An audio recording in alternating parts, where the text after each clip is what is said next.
Hola, mi nombre es Miguel Ángel Ramírez Rogel, de la licenciatura en Gastronomía primer semestre. El video es de la materia Bases Químicas en los Alimentos.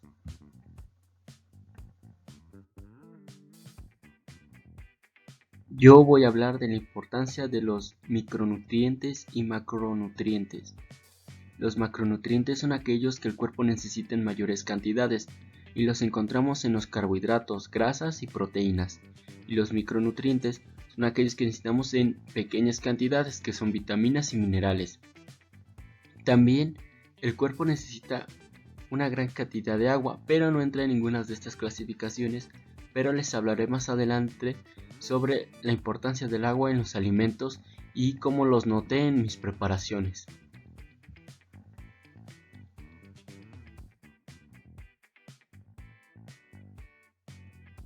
La primera preparación que hice se llama Orlov. Para esta necesitamos dos preelaboraciones, que es la bechamel y el duxelles. La bechamel se prepara a base de la misma cantidad de harina que mantequilla. Agregamos un poco de leche y empezamos a batir con un globo. Incorporamos sal, pimienta y nuez moscada para sazonar. En esta preparación tenemos ingredientes muy interesantes, ya que la harina, un almidón, al combinarse con una mantequilla, que podríamos decir que es un graso, crean una especie de espesante. Esto se llama roux. La mantequilla, por otro lado, es una emulsión. Las emulsiones se caracterizan por unir dos líquidos no compatibles a base de un emulsificante, pero en el caso de la mantequilla no es necesario, ya que la misma estructura de la leche fue lo que crea la emulsión necesaria para crear la mantequilla. En el caso del duxelles necesitamos picar en brunoise verduras como chalotas, calabacín, champiñones, zanahoria, ejote y almendras. En esta preparación se notó más la actividad de agua, pero antes de eso explicaré cómo se prepara. En un sartén colocamos el aceite. El aceite es un lípido. Los lípidos se clasifican por simples, compuestos o compuestos asociados. En este caso el aceite se encuentra en los simples. La mayoría de los aceites se pueden encontrar en las semillas oleaginosas. Bueno, al colocar las verduras noté que empezaron a soltar un poco de caldo. Esto se conoce como isoterma de desorción, que es cuando el agua contenida de las verduras empieza a salir, ya que están en contacto con fuego. La actividad acuosa de las verduras o de cualquier alimento se mide a partir de 0 a 1. Afortunadamente las verduras se encuentran entre un 0,8 a un 0,9 dependiendo las características de cierta verdura. En este caso la almendra no tenía mucha actividad de agua ya que estaba un poco deshidratada. Algunos alimentos como los cereales tienden a reducir un poco su actividad de agua. Se encuentra entre un 0,1 a un 0,2, realmente es mínima. Las verduras contienen agua libre. Esto quiere decir que se pueden extraer o se pueden congelar. En esta preparación noté cómo el agua se empezaba a convertir en vapor. La humedad de un alimento puede ser perjudicial o benéfico. En este caso llegaría a ser benéfico, ya que si se deja reposar en un ambiente, digamos fresco, no se llegaría a echar a perder muy rápido, pero si la temperatura llegaría a ser muy alta, corre el riesgo de que se eche a perder.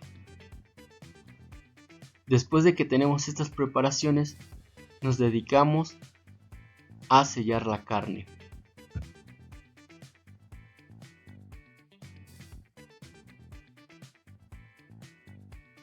Para sellar la carne necesitamos colocar en un sartén aceite. Para que la carne no pierda su estructura, lo primero que hicimos fue bridarla. La bridamos con hizo de choricero. Cuando estaba sellando la carne noté cómo se empezaba a dorar de la parte de arriba y de la parte de abajo.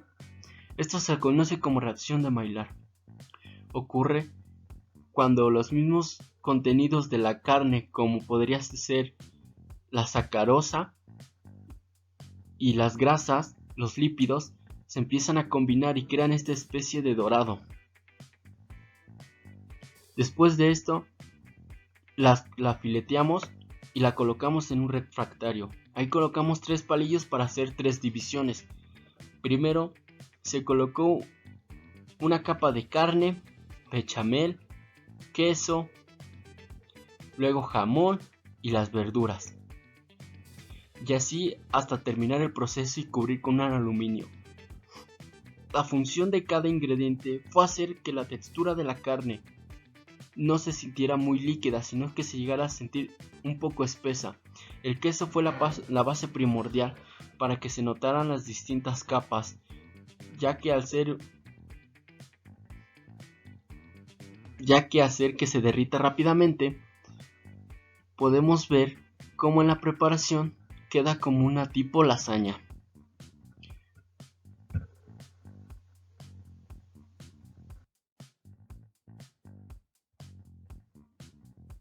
La segunda preparación que hice fue pozole verde.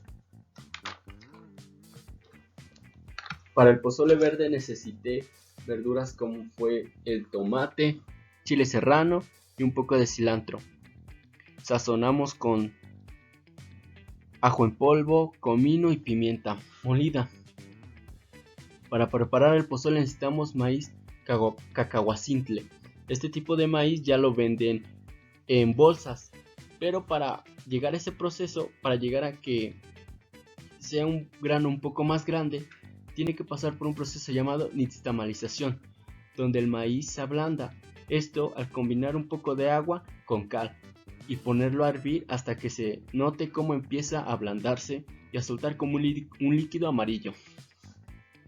El maíz contiene una gran cantidad de almidón, hasta un 73% en cada grano.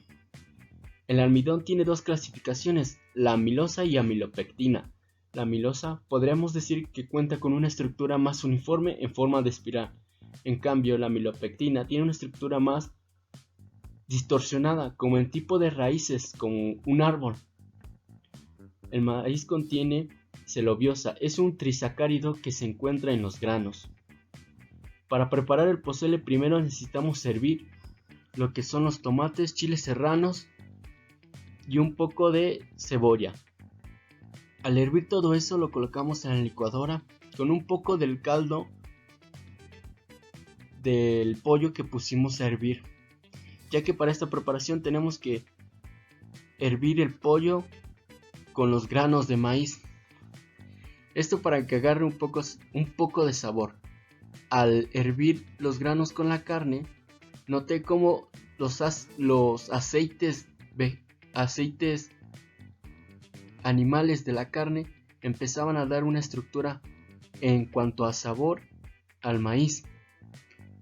Después de molerlo, sazonamos con sal. En un sartén agregamos un líquido que es el aceite y empezamos a freír la salsa. Después de eso sazonamos con comino y pimienta y un poco de ajo en polvo. Después lo colamos y lo vaciamos en el pozole. En esta preparación también se notamos la actividad de agua, ya que estas verduras, a diferencia de otras, tienen una actividad de agua un poco más estable, ya que no se encuentra ni mínima ni tampoco llega a ser mucha. El maíz se empezó a llenar de estos sabores tanto de la carne como de la salsa.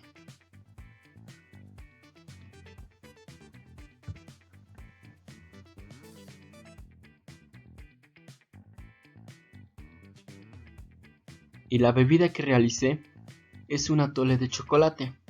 El chocolate se crea a base de cacao, pero para esto se necesita llegar a 2 procesos, que es la manteca de cacao y la masa de cacao. Esto al combinarse con azúcar o cualquier otro edulcificante, crean lo que es el chocolate.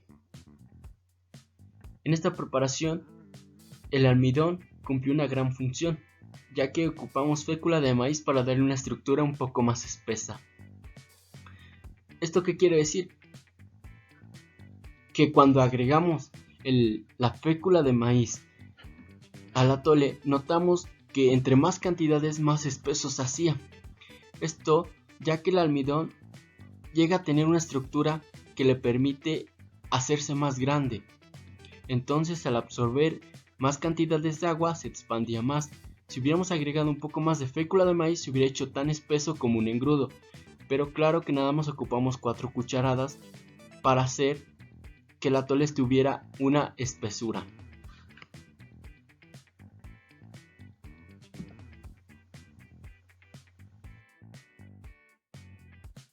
Bueno, esto sería todo y muchas gracias.